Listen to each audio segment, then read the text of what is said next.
every crime is a wound on the world. We're here to dissect it, layer by layer, to find the truth buried within. This is Anatomy of Crime.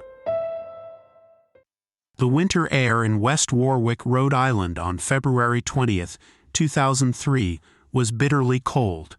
It was the kind of deep New England chill that makes people hurry from their cars to the glowing neon signs of local taverns, seeking warmth, music, and the company of friends. On this particular Thursday night, the beacon drawing them in was the station, an unassuming single-story wooden roadhouse sitting on roughly an acre of land on Cohasset Avenue. From the outside, it looked like countless other dive bars and small music venues dotting the American landscape. Inside, it was a beloved local institution, a place where blue-collar workers and rock music enthusiasts gathered to hear live bands and escape the grind of their daily lives. But on this night, the station was not a sanctuary. It was a perfectly constructed trap, a tinderbox waiting for a single spark. Tonight we dissect the anatomy of a preventable tragedy. We will look beyond the flames and the panic to examine the terrifying chain of human error, negligence, and compromised safety protocols that led to the deaths of 100 people. This is an exploration of how a series of seemingly minor decisions driven by a desire to cut corners and save money compounded into one of the deadliest nightclub fires in United States history. We will analyze the fatal intersection of illegal acoustic foam, reckless pyrotechnics, and systemic failures in fire code enforcement.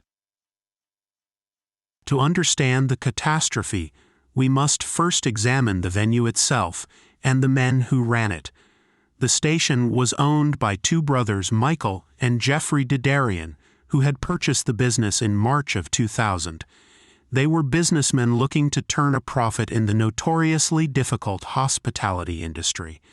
Soon after taking over, they faced a common problem for suburban nightclubs' noise complaints.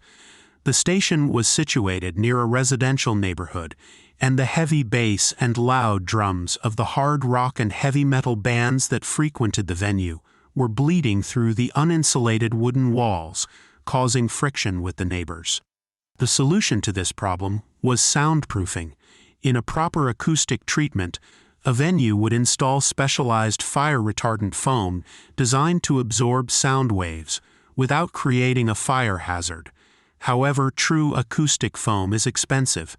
The Didarian brothers, seeking a more economical solution, made a decision that would seal the fate of their patrons. They purchased cheap polyurethane packing foam, the kind of material used to cushion fragile items during shipping, and installed it on the walls and ceiling around the drum alcove and the stage.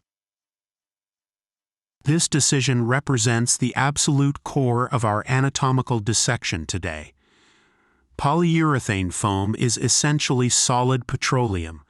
When exposed to an open flame, it does not merely burn, it actively accelerates the fire. Upon ignition, it rapidly consumes oxygen and releases a massive amount of heat, melting into a liquid fire that drips and spreads.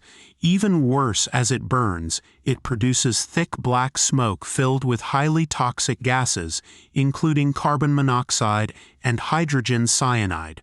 By covering the stage area in this material, the owners had unknowingly lined the most vulnerable part of their club with an accelerant that was fundamentally incompatible with human safety in a confined space.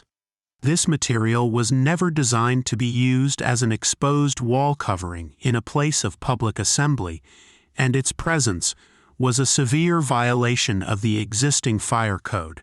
Yet it remained on the walls unnoticed or ignored by local fire inspectors during routine walkthroughs in the years leading up to the disaster. The second critical element in this anatomy of tragedy was the entertainment scheduled for that evening.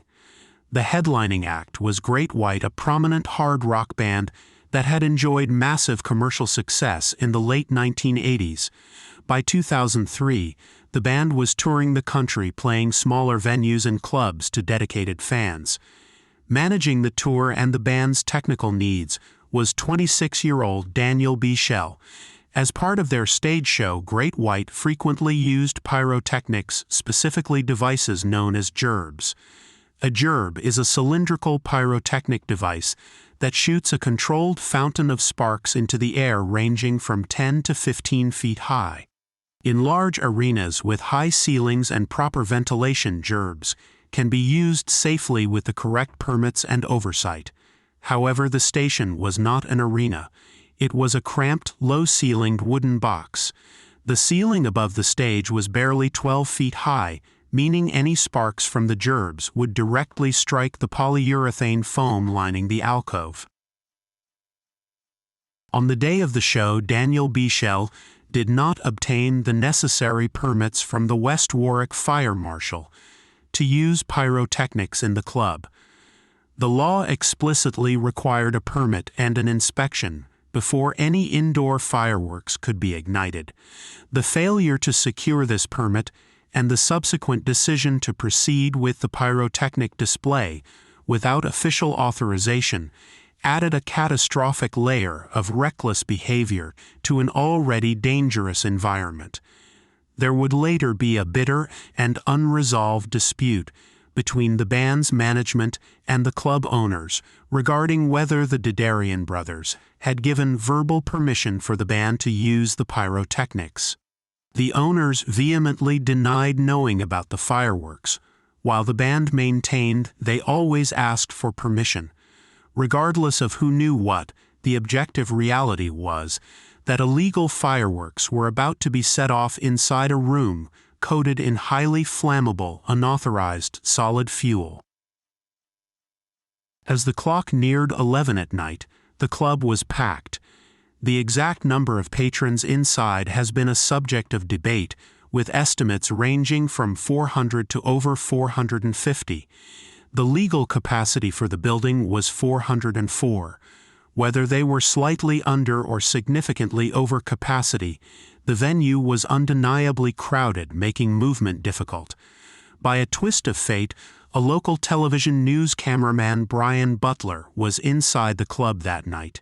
He was there to gather background footage for a news segment on nightclub safety, ironically prompted by the tragic stampede at the E2 nightclub in Chicago just 3 days earlier. Butler's camera would capture the impending horror from the moment the first chord was struck, providing investigators with an unprecedented and chillingly objective, real-time record of the disaster.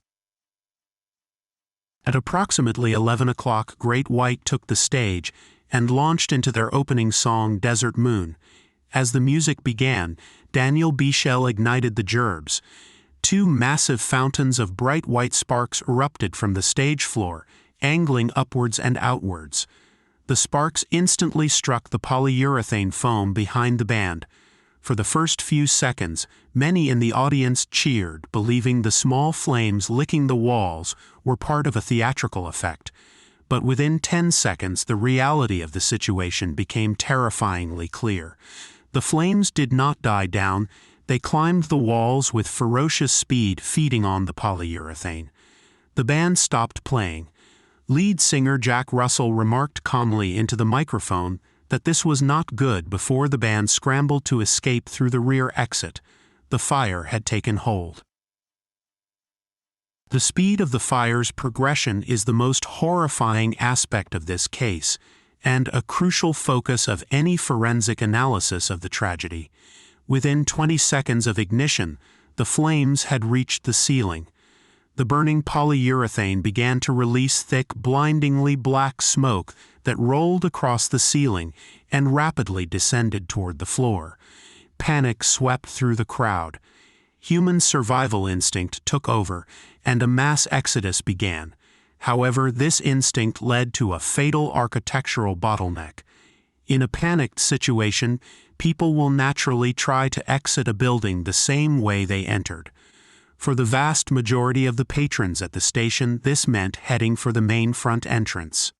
The layout of the club forced the fleeing crowd from the main floor, through a narrow L-shaped hallway that led to the front double doors. As hundreds of terrified people rushed into this confined space, a devastating crush occurred. People tripped and fell in the dense smoke and the darkness. Those behind them pushed forward by the advancing heat, and flames fell on top of them. Within 90 seconds of the fire starting, a massive pileup of human bodies completely blocked the main entryway. People were pinned, unable to move forward or backward, trapped in a horrifying tangle of limbs.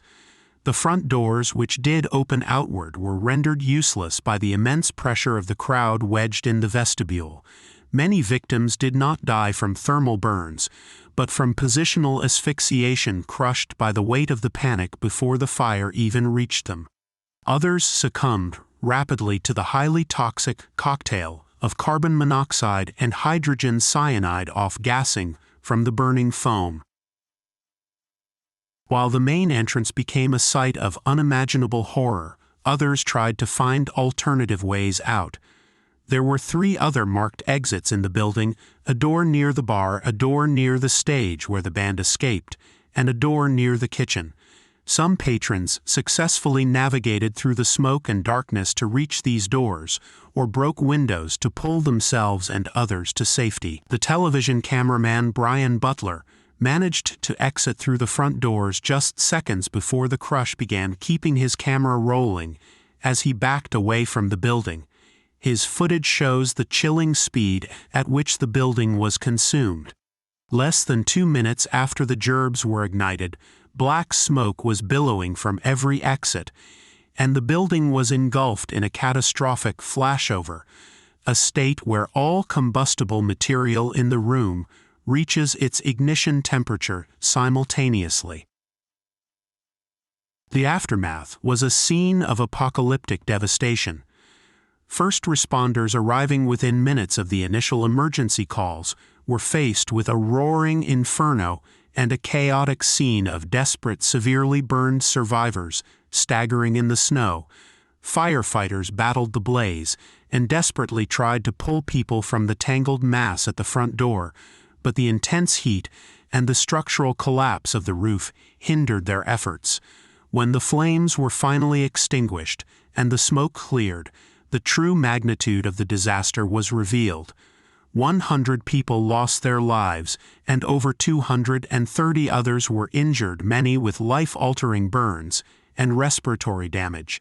In a small state like Rhode Island, the impact was profound and immediate, touching nearly every community. The investigation began before the ashes were even cold. The physical evidence left behind was unmistakable, and the video footage provided a minute-by-minute timeline of the disaster. Forensic fire investigators quickly honed in on the acoustic foam. Laboratory testing confirmed that the material was non-fire retardant polyurethane, a substance that should never have been used as an exposed interior finish. Investigators also scrutinized the fire marshal's records. It was discovered that the local fire inspector had visited the station multiple times in the years preceding the fire. Despite the glaring presence of the illegal and highly flammable foam on the walls, the inspector never cited it as a violation. This revelation sparked intense public outrage and highlighted a systemic failure in local fire code enforcement, emphasizing that safety regulations are meaningless if they are not rigorously applied. The legal fallout was swift and complex, focusing on the distribution of blame among the key players. In December 2003, a state grand jury returned indictments against Daniel Bichel, the tour manager, who ignited the pyrotechnics, and Michael and Jeffrey Dedarian, the club owners, who installed the deadly foam. All 3 men were charged with 200 counts of involuntary manslaughter, 2 counts for each of the 100 victims, representing 2 different legal theories of criminal liability, criminal negligence, and misdemeanor manslaughter. The prosecutors argued that Bichel's reckless use of illegal fireworks and the Diderins' negligent installation of flammable material and failure to maintain a safe environment directly caused the mass casualty event. The prospect of a lengthy and emotionally agonizing trial loomed over the victims' families and the state of Rhode Island. However, all three defendants ultimately decided to forego a trial and enter pleas. Daniel Bichel, who many felt showed genuine remorse and accepted responsibility for his actions, pleaded guilty to 100 counts of involuntary manslaughter in 2006. During his sentencing hearing, he tearfully apologized to the families, stating he never intended to harm anyone. The judge, acknowledging his remorse but emphasizing the catastrophic results of his negligence, sentenced him to 15 years in prison with 4 years to serve and the remainder suspended. Bichel was released on parole in 2008 after serving less than half of his relatively short sentence, a fact that deeply angered many survivors and families of the victims. The Diderin brothers also avoided trial. Michael Diderin pleaded no contest to the charges and received a sentence identical to Bichel's, 15 years with 4 to serve. He was sent to a minimum security facility. Jeffrey Diderin also pleaded no contest, but received a lighter sentence of 500 hours of community service and 3 years of probation, avoiding prison time altogether. The judge cited Jeffrey's lesser involvement in the day-to-day operations and the purchase of the foam as the reason for the disparity. These sentences were met with widespread dismay and furious protests from the victims' families, who felt the justice system had profoundly failed them. They argued that the men who created the death trap and the man who lit the match were essentially given a slap on the wrist for the deaths of 100 innocent people. The legacy of the station nightclub fire extends far beyond the borders of Rhode Island. In the wake of the tragedy, sweeping changes were made to fire safety codes across the United States. The National Fire Protection Association enacted strict, new regulations requiring automatic sprinkler systems in all existing nightclubs and venues with a capacity of over 100 people. Strict bans were placed on the use of standard polyurethane foam for acoustic treatment, and the protocols for pyrotechnic permits were severely tightened. But these legislative victories offer little comfort to those who lost children, parents, and friends in the flames. They are written in the ashes of a completely avoidable catastrophe. When we dissect the anatomy of this tragedy, we do not find the work of a malicious serial killer or a complex criminal conspiracy. Instead, we find the terrifying destructive power of apathy and the normalization of risk. We find business owners who prioritized saving a few dollars over the lives of their patrons by purchasing cheap shipping materials instead of proper safety equipment. We find a tour manager who prioritized a flashy stage show over basic safety protocols by igniting explosives in a cramped wooden box. And we find a regulatory system that suffered from blind spots and inadequate enforcement, allowing a deadly hazard to hide in plain sight. It is a chilling reminder that mass death does not always require malice. It often requires nothing more than a series of small selfish compromises. The station nightclub fire stands as a permanent haunting testament to the fact that when safety is treated as an optional expense rather than an absolute necessity, the ultimate price is always paid in human life. This has been Anatomy of Crime, where the truth is never simple, but always worth seeking.